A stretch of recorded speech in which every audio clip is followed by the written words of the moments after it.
Hey guys, I hope you're all keeping well and having a good Sunday. I'm just going to give you a quick update from the greenhouse. Loads of gherkins this week and cucumbers and tomatoes and some strawberries as well. So my strawberry plants were delayed in flowering, but you can see there's more strawberries coming along and there's more in here. Look at even the height of my pear tree. So to give you context, when I bought it, it was down here and now it's up to here. And I spotted something this week.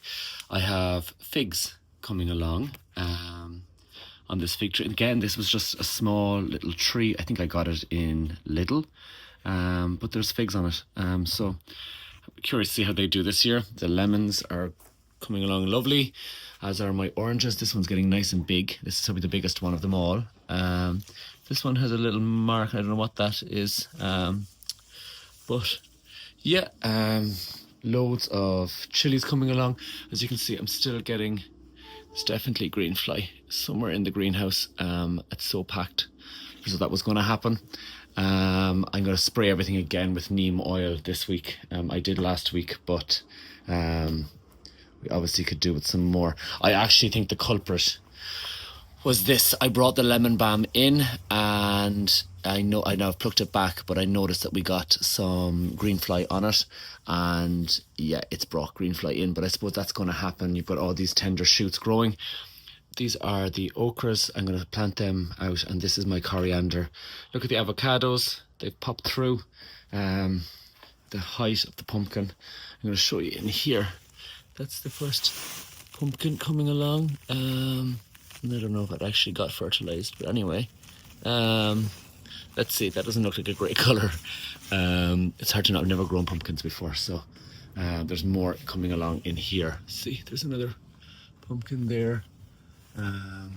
So look at the thickness of the vine. It's really, really strong. So that's pretty much been it. I picked some beans as well this week and gave them to a friend of mine. She really likes beans. The kiwi is growing up lovely. So you can see it's all coming along here and it's twisting and turning in here. So yeah, there's not much else to update. Thankfully we didn't have any more wind. So things outside are still fine. There's loads of cherry tomatoes, but it's kind of stopped flowering. So I think it's gonna do what it's gonna do, and the tomatoes are on it, will ripen up, and after that, then I think that would be it. The courgette. No, there's still some flowers to come along. I thought maybe it had stopped. Nothing out of my aubergine, and yeah, I've just kind of given up on them for this year. So I'll show you out here. So you might remember this blew over last week. Now there's some of unfortunately the vines have died or dying, but it has held itself.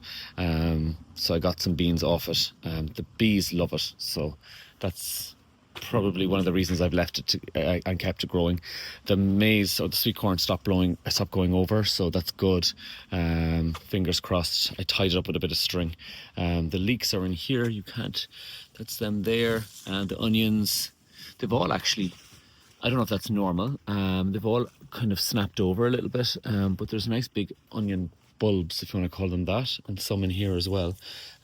This bed dries out so fast, too fast really. It's not ideal. And the potatoes I'm going to harvest this week, so you can see they're all starting to turn a different colour. So and they've flowered. So yeah, it's about time now to start harvesting them.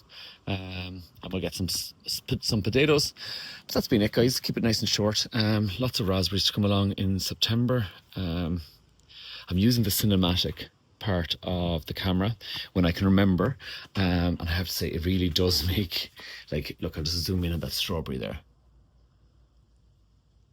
It really does make everything look beautiful, thankfully. And actually, now that I see it as well, I need to tie up this bit of the tomato. I tie it up to the top there, along with the rest of them, but they're growing really, really well. I'm just disappointed to see how much is being eaten here, but at the same time I actually don't see greenfly on them. That's the weird thing. Maybe it's a slug, who knows. there's always going to be a certain amount of leaves eaten, and everything is quite healthy, so it's able to withstand the kind of infestation, I suppose, which is great, thankfully. Look at all the chilies I have here. Wow. More and more and more. There's loads in here as well. Actually, those tomatoes in the back look like they're starting to ripen off, which is wonderful. There's the peppers. So, guys, have a lovely week. Thank you to all of you who, for the last couple of weeks, have liked and commented and subscribed. It's really appreciated because at the end of the day, I don't know how exciting my greenhouse vlogging is, but I really do appreciate it. Actually, I want to show you these. I don't think I showed them to you. These are seeds. So these seeds are a type of pine tree from Brazil, which is really, really rare. It's the Paraná pine. And because the temperatures are getting warmer in Brazil, and because of deforestation, this tree has actually become quite rare in Brazil. Now it's protected, but unfortunately it still does get cut down. And I got some of the seeds, and I'm growing some, so I have more in here. And one of the reasons I'm doing it is, I suppose, essentially to create a little colony of these trees here in Ireland. Paraná in Brazil, where they grow, can be quite cool. They grow up in quite high altitude, so they prefer the cool climate. I've seen that they grow quite successfully in the UK. They won't become invasive because their seeds are so large for them to be carried away. There's nothing really in Ireland that would actually be able to carry those seeds. They're that big. So they're also quite slow growing, so they wouldn't become invasive. So I feel there's an ethical side to that as well. I wouldn't want to plant out something that could take over.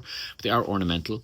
And because they're becoming so rare, what I'm going to do is I'm going to plant them in groups of 3 and 4 on friends' farms, and then essentially they become like breeding stock here.